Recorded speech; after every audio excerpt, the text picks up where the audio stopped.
Martin Luther King Jr., A Life of Courage, Faith, and the Pursuit of Justice.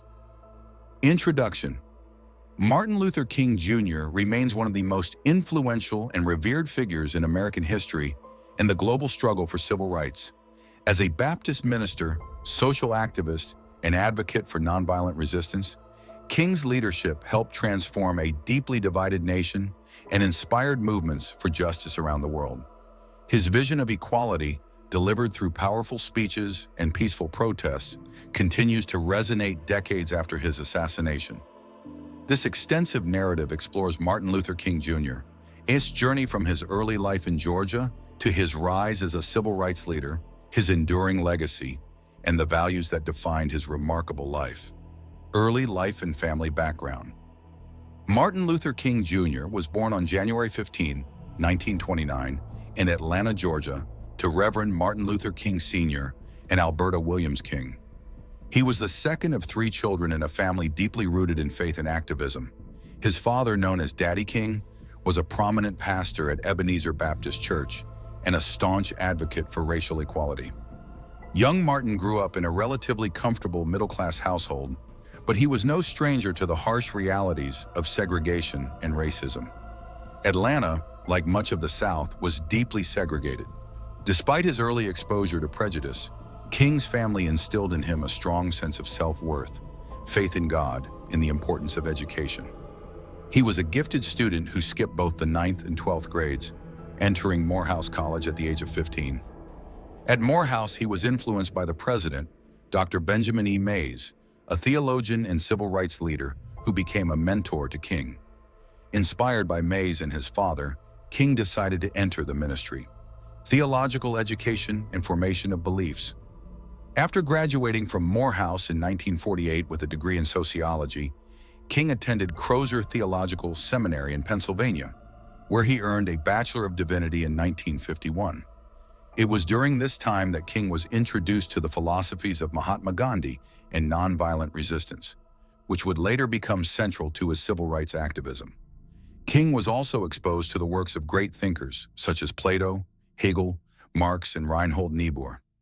These intellectual influences, combined with his Christian faith, helped shape his belief in the power of love, justice, and peaceful protest. In 1951, King enrolled at Boston University for doctoral studies in systematic theology.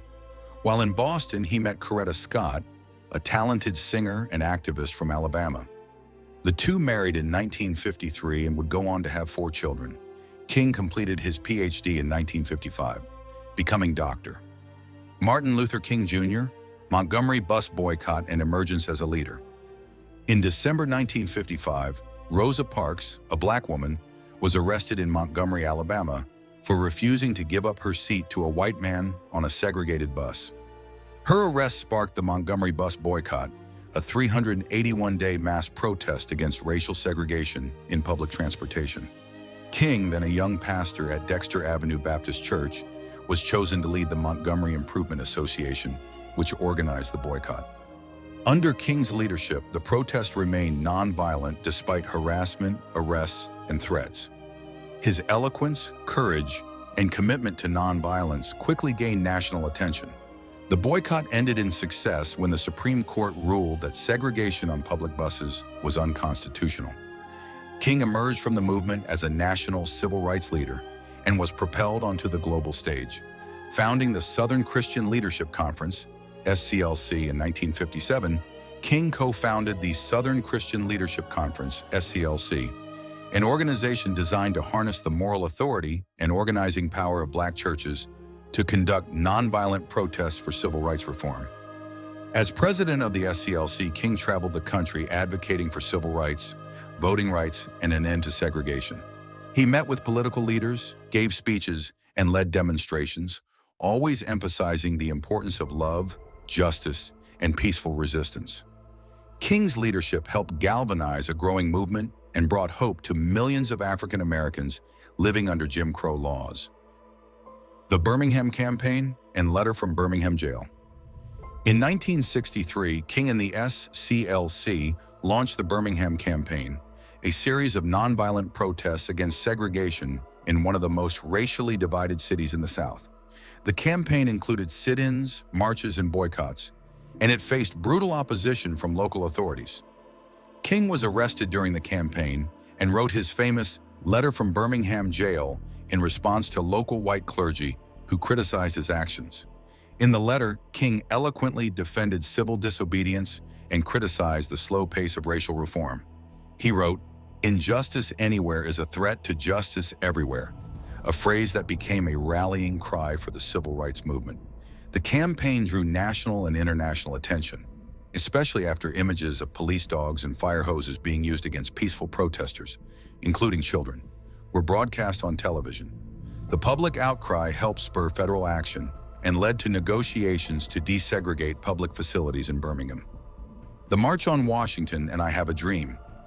On August 28, 1963, King helped organize the historic March on Washington for Jobs and Freedom, which drew over 250,000 people to the Lincoln Memorial in Washington, D.C.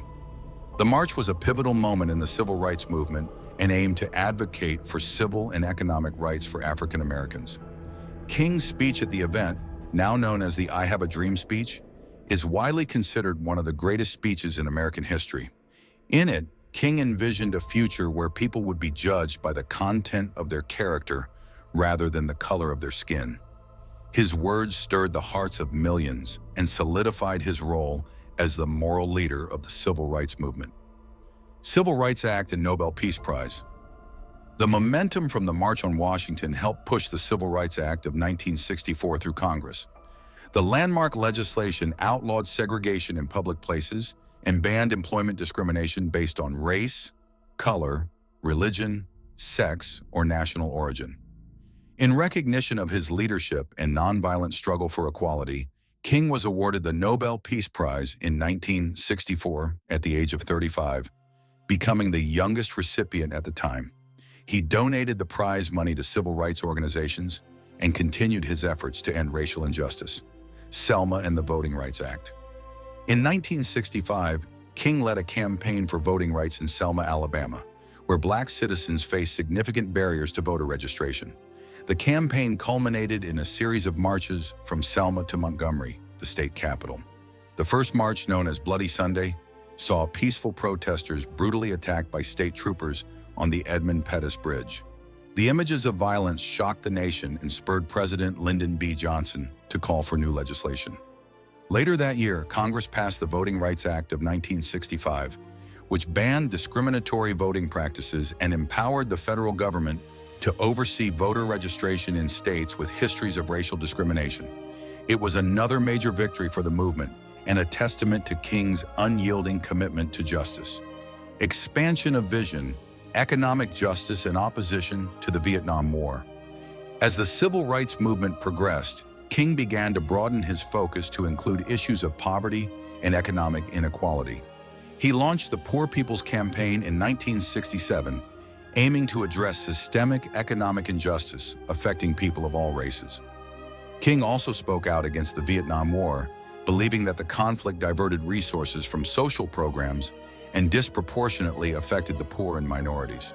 His 1967 speech, Beyond Vietnam, A Time to Break Silence, marked a turning point and attracted criticism from political allies and civil rights leaders who feared it would weaken support for the movement. Despite the backlash, King stood firm, emphasizing the interconnectedness of racism, economic exploitation, and militarism. His moral clarity and willingness to speak truth to power demonstrated his deep commitment to justice in all forms. Final days and assassination.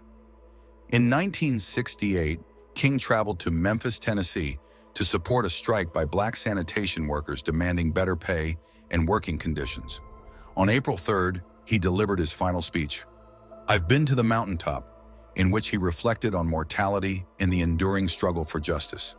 The next day, April 4th, 1968, King was assassinated while standing on the balcony of the Lorraine Motel. He was 39 years old. His death sparked riots in cities across the United States and led to an outpouring of grief and tributes from around the world. Legacy and influence. Martin Luther King Jr. S. legacy is vast and enduring. His advocacy for nonviolence, his oratory brilliance, and his unwavering moral vision reshaped American society and inspired movements for justice around the world. He helped dismantle legal segregation, opened the doors for greater racial equality, and demonstrated the power of peaceful protest. His teachings continue to influence human rights struggles, social justice initiatives, and political activism globally. In 1983, President Ronald Reagan signed a bill establishing Martin Luther King Jr. Day as a federal holiday, first observed in 1986. Monuments, schools, and streets across the country bear his name, and his words remain a source of guidance and hope. Conclusion: Martin Luther King Jr. lived a life of purpose, faith, and courage. He believed in the transformative power of love, the strength of community, and the possibility of a better world. Though his life was cut short, his dream lives on in the hearts of those who continue to fight for justice, equality, and peace. His story is not just a chapter in American history, it is a call to action for every generation. As we remember his legacy, we are reminded that the arc of the moral universe is long, but it bends toward justice, and that each of us has a role to play in bending it further.